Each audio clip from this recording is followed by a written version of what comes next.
ह्या पद्धतीने तुम्हाला दाखवते। तर आपण काय केलेलं आहे, तर तेल छान कडकडीत गरम केलेलं आहे। गरम तेलाचं मोहन साधारण 4 ते 5 चम्मच तेल असेल हे टाकून आपण हे छान मिक्स करून घ्यायचं आहे हाताने। तर त्यासाठी मिक्सिंग बॉल असा छान मोठा घ्या, की असं याला तेल लावून घ्यायचं की ज्या रेषा रेषाला पूर्ण तेल लागलं पाहिजे। चकली पण परफेक्ट झाली तर खाण्याला थोडी वेगळीच टेस्ट येते किंवा खाण्याला छान मजा येते। जर आपल्याला काटेदार अशी चकली बनवायची असेल तर त्यासाठी पाण्याचं प्रमाण बरोबर टाकावं लागेल आपल्याला।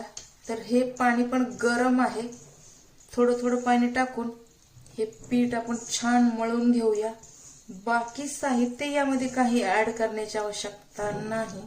चला मी तुम्हाला मळल्याच्या नंतर दाखवते की मी हे पीठ कसं मळलं आहे ते।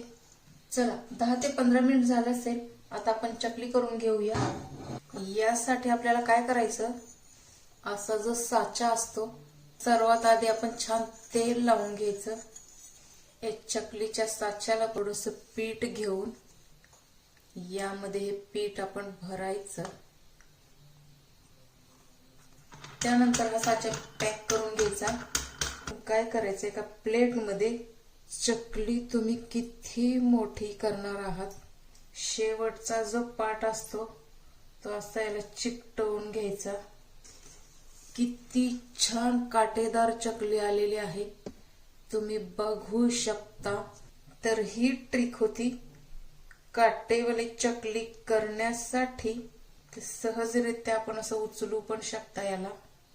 कधी कधी बऱ्याच कंप्लेंट असतात की चकल्या आमच्या तुटतात, तर त्यासाठी पीठ बरोबर मळलं जात नाही, त्यामुळे देखील चकली तुटू शकते। तर पीठ मळताना व्यवस्थित मळा।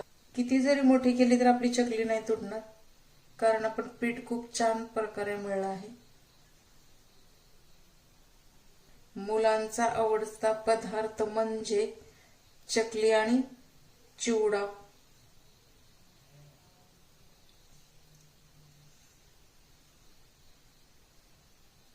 शक्यतो साचा पूर्ण भरण्याचा प्रयत्न करा, यामुळे काय होईल की घडी घडी आपल्याला हे ओपन करावं नाही लागणार।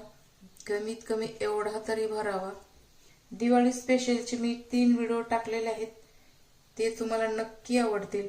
बाकुर कसा करावा हा एक स्पेशल प्रॉपर व्हिडिओ मी परफेक्ट रित्या बनवून टाकलेला आहे।